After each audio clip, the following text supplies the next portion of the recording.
March 2026 தவக்காலத்தின் 2ஆம் வார புதன் நற்செய்தி வாசகம். மத்திய எழுதிய தூய நற்செய்தியிலிருந்து வாசகம். ஆண்டவரை மாட்சி உமக்கு. அதிகாரம் 20, இறை வசனங்கள் 17-28 முடிய. அக்காலத்தில் இயேசு எருசலேமை நோக்கி செல்லும் வழியில் 12 சீடரையும் தனியே அழைத்து, இப்பொழுது நாம் எருசலேமுக்கு செல்கிறோம். மானிட மகன் தலைமை குருக்களிடமும் மறைநூல் அறிஞர்களிடமும் ஒப்புவிக்கப்படுவார். அவர்கள் அவருக்கு மரண தண்டனை விதிப்பார்கள். அவர்கள் அவரை ஏளனம் செய்து சாட்டையால் அடித்து சிலுவையில் அறையும்படி பிற இனத்தவரிடம் ஒப்புவிப்பார்கள். ஆனால் அவர் 3ஆம் நாள் உயிருடன் எழுப்பப்படுவார் என்று அவர்களிடம் கூறினார். பின்பு செபதேயின் மனைவி தம் மக்களோடு ஒரு வேண்டுகோள் விடுக்குமாறு இயேசுவிடம் வந்து பணிந்து நின்றார். உமக்கு என்ன வேண்டும் என்று இயேசு அவரிடம் கேட்டார். அவர், நீர் ஆட்சி புரியும் பொழுது என் மக்களாகி இவர்கள் இருவருள் ஒருவன் உமது அரியணையில் வலப்புறமும் இன்னொருவன் இடப்புறமும் அமர செய்யும் என்று வேண்டினார். அதற்கு இயேசு, நீங்கள் என்ன கேட்கிறீர்கள் என உங்களுக்கு தெரியவில்லை. நான் குடிக்கப் போகும் துன்பக் கிண்ணத்தில் உங்களால் குடிக்க இயலுமா என்று கேட்டார். அவர்கள் எங்களால் இயலும் என்றார்கள். அவர் அவர்களை நோக்கி, ஆம், என் கிண்ணத்தில் நீங்கள் குடிப்பீர்கள். ஆனால் என் வலப்புறத்திலும் இடப்புறத்தில் அமரும்படி அருளுவதோ எனது செயல் அல்ல. மாறாக அவ்விடங்களை என் தந்தை யாருக்கு ஏற்பாடு செய்திருக்கிறாரோ அவர்களுக்கே அவை அருளப்படும் என்றார். இதை கேட்டுக்கொண்டிருந்த 10 பேரும் அச்சகோதரி இருவர் மீது கோபம் கொண்டனர். இயேசு அவர்களை வரவழைத்து, பிற இனத்தவரின் தலைவர்கள் மக்களை அடக்கி ஆள்கிறார்கள். உயர்குடி மக்கள் அவர்கள் மீது தங்கள் அதிகாரத்தை காட்டுகிறார்கள். இதை நீங்கள் அறிவீர்கள். உங்களிடையே அப்படி இருக்கக்கூடாது. உங்களுக்குள் பெரியவராக இருக்க விரும்புகிறவர் உங்கள் தொண்டராய் இருக்கட்டும். உங்களுள் முதன்மையானவராக இருக்க விரும்புகிறவர் உங்களுக்கு பணியாளராக இருக்கட்டும். இவ்வாறே மானிட மகனும் தொண்டு ஏற்பதற்கல்ல, தொண்டு ஆற்றுவதற்கும் பலருடைய மீட்புக்கு ஈடாக தம் உயிரை கொடுப்பதற்கும் வந்தார் என்று கூறினார். ஆண்டவரின் அருள்வாக்கு. கிறிஸ்துவே உமக்கு புகழ். இயேசுவில் பிரியமான அன்பு சகோதர சகோதரிகளே, இறைவன் ஒவ்வொருவரையும் நிறைவாக ஆசீர்வதிக்கும்படியாகும். இன்றைய நாளில் நீங்கள் வேண்டியிருக்கப் போகின்ற ஒவ்வொரு ஜெபங்களையும் இந்த காணொளி மூலமாக சமர்ப்பிக்கப் போகின்ற உங்களுடைய ஒவ்வொரு தேவைகளையும் என்னுடைய திருப்பலியில் வைத்து உங்களுக்காக ஜெபிக்கிறேன். இறைவன் உங்கள் ஒவ்வொருவரையும் உங்கள் விண்ணப்பங்களையும் நிறைவாக ஆசீர்வதித்து பலப்படுத்துவாராக. பிரியமானது, இன்றைய நாளில் தூய கசிமீருடைய நினைவு நாளை கொண்டாடுகிறோம். போலந்து நாட்டு அரசர் 4ஆம் கசிமீரின் மகனான இவர் பக்தி மிகுந்தவராகவும் அதிகமான ஒருத்தல் முயற்சிகளை செய்பவராகவும் விளங்கினார்.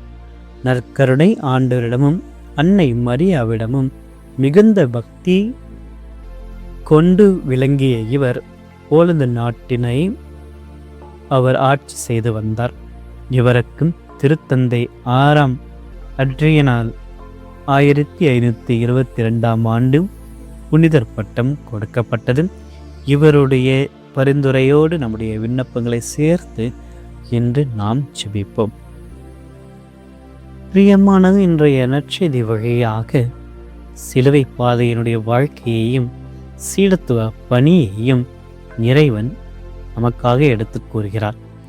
தவக்காலம் என்பது சிலுவையை நோக்கி நாம் மேற்கொள்கின்ற ஒரு பயணம். இனி நற்செய்தி இயேசு தம்முடைய பாடுகளை பற்றி 3வது முறையாக முன்னறிவிக்கிறார். ஆனால் சீடர்களோ தங்களுக்கு கிடைக்கப் போகின்ற பதவியை பற்றியே கவலைப்படுகிறார்கள். இயேசு சென்று விட்டால் அவருடைய தலைமைத்துவத்தை யார் எடுத்து செய்வார்கள்? ஆக இங்கு ஒரு தாயார் தன்னுடைய மகனுக்காக பரிந்து பேச வருகிறார்.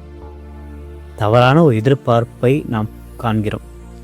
இயேசு சிலுவை சாவை பற்றி பேசுகின்ற பொழுது யாக்கோபும் யோவானும் அவரது அரசியலுடைய உயரிடங்களை கேட்கிறார்கள்.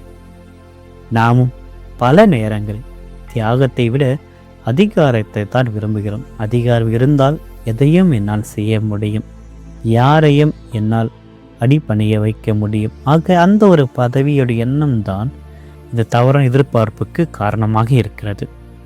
அதற்கு இயேசு, நான் குடிக்கப் போகின்ற கிண்ணத்தை உங்களால் குடிக்க முடியுமா என்று குறிப்பிடுகிறார். அந்த துன்பக் கிண்ணம் என்பது இந்த தவ காலத்தில் நம்முடைய சுயநலத்தை ஒழிப்பது, மற்றவர்களுக்காக வாழ்கின்ற தியாக கிண்ணம். அதை ஏற்றி வாழ்வதற்கு சீடர்கள் வாய் வழியாக அவர்கள் ஆம் என்று கூறியிருக்கலாம். ஆனால் அது மிகவும் கடினமான ஒன்று. நம்மையே நாம் இழக்க வேண்டும், ஆண்டுடைய சிலுவையை சுமக்க வேண்டும். உலகத் தலைவர்கள் மற்றவர்களை அடக்கி ஆளதான் நினைக்கிறார்கள். ஆனால் இறைவனுடைய அரசில் யார் பெரியவராக இருக்க விரும்புகிறார்களோ அவர்கள் மற்றவர்களுக்கு தொண்டு செய்கின்ற நபராகத்தான் இருக்க முடியும். பிறருக்கு தொண்டு செய்யாமல் எந்த ஒரு தலைவராலும் கிறிஸ்துவின்படி வாழ முடியாது. கிறிஸ்துவனுடைய சீடத்துவத்தையும் தலைமைத்துவத்தையும் மேற்கொண்ட நபர் தொண்டு ஆற்றுகின்ற நபராக இருக்க வேண்டும். தன்னுடைய சுயநலத்தை ஒழிக்க வேண்டும், பிறருக்காக தியாகத்தை புரிய வேண்டும், இயேசுனுடைய சிலுவை பயணத்தில் பங்கேற்க வேண்டும். ஆகிய இந்த ஒரு நேரத்தில் இருக்கின்ற பொழுதுதான் நாம் பிறருக்காக தியாகத்தை செலவிடுகின்ற பொழுது இறைமக்கள் இயேசுவை போன்று இந்த உலக மக்களுடைய மீட்புக்கான தன்னையே பலியாக ஒரு விலையாக மாற்றுகிறார். மாடமகன் தொண்டு ஆற்றுவதற்கு அல்ல, தொண்டு புரிவதற்கே வருகிறார். ஆக தொண்டு ஆற்ற என்பது பிறருக்காக நம்மையே கையளிப்பது, நம்முடைய நேரத்தை செலவிடுவது, பிறருக்காக நம்மால் முடிந்த உதவிகளை செய்வது. ஆக இத்தகைய துன்ப கிண்ணங்களை தான் இன்று நாம் குடிக்க அழைக்கிறோம். ஆக நமக்காக ஏற்படுத்தப்பட்ட ஆண்டவருடைய அரியணையானது இப்பேற்பட்ட நல்ல ஒரு குணத்தினால் அது நிறைவேற்றப்படுகிறது. அந்த இடம் நமக்கு சாதகமாக அமைகிறது. ஆக அதிகாரத்தை தேடாமல் அன்போடு பணியாற்றுகின்ற ஒரு மனநிலையை இன்று நாம் ஆண்டவரிடத்தில் கேட்க வேண்டும்.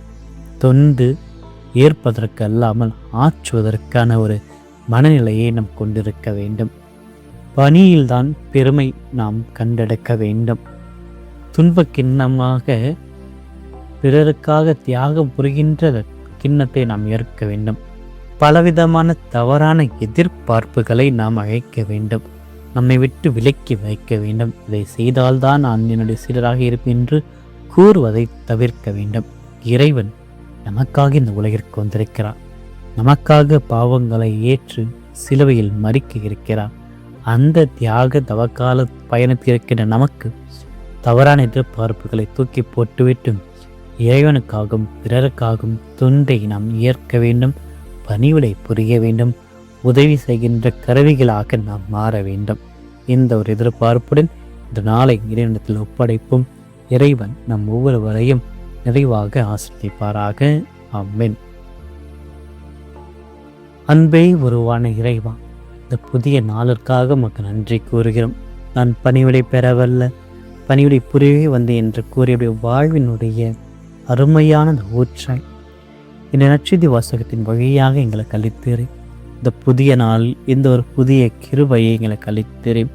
ஒரு புதிய அன்பின் அழைப்பினை நமக்காக விடுத்தீரே.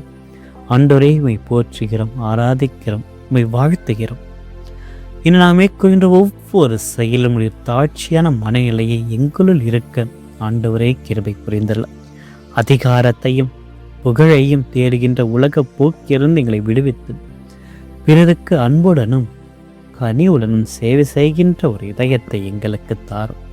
யாக்கோபு மற்றும் யோவானைப் போல உலக பெருமைகளை தேடாமல் நீர் தந்த துன்பக் கிண்ணத்தை ஏற்று உமது சிலுவையில் உண்மையுடன் நடக்க எங்களுக்கு அருள் புரியும். என்று எங்கள் சொல்லும் செயலும் உமது அன்பை பிரதிபலிக்கட்டும்.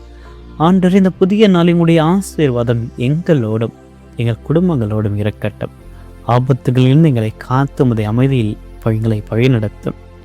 இன்றைய நாளில் சிறப்பான விதத்தில் எங்களிடத்தில் செவிக்க சொல்லியிருக்கின்ற ஒவ்வொரு பிள்ளைகளுக்காக, அவர்களுடைய மன்றாட்டுக்காக, அவர்கள் படுகின்ற இந்த கஷ்டங்களுக்காக, கண்ணீருக்காக, இயக்கங்களுக்காக செபிக்கிறோம்.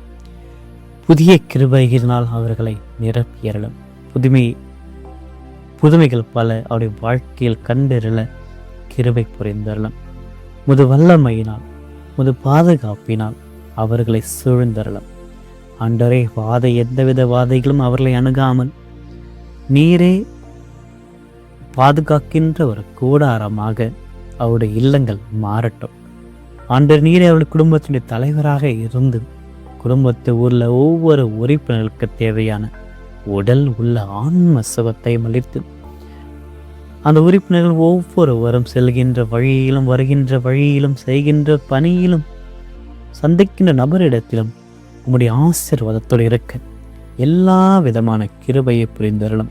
அவருடைய ஒவ்வொரு மன்றாட்டுகளை உடைய பாதத்தில் வைக்கிறோம். எங்களுக்கு ஜெபிக்க சொல்லியிருக்கின்ற அந்த நபர்களுடைய கண்ணீர்களை உடைய பாதத்தில் வைக்கிறோம். ஆண்டவரே, ஒவ்வொன்றாக ஒவ்வொரு நபரையும் தொட்டு ஆசீர்வதித்து அவருடைய மன்றாட்டுகளை நிறைவேற்றி எல்லா கிருபைகளையும் புரிந்தருளும். இந்த மன்றாட்டுக்களை எல்லாம் எங்கள் ஆண்டவராகிய கிறிஸ்து வழியாகவே மன்றாடுகிறோம். ஆமென். எல்லாம் வல்ல இறைவன் தந்தை, மகன், தூய ஆவியார் உங்கள் ஒவ்வொருவரையும் நிறைவாக ஆசீர்வதிப்பாராக. ஆமென்.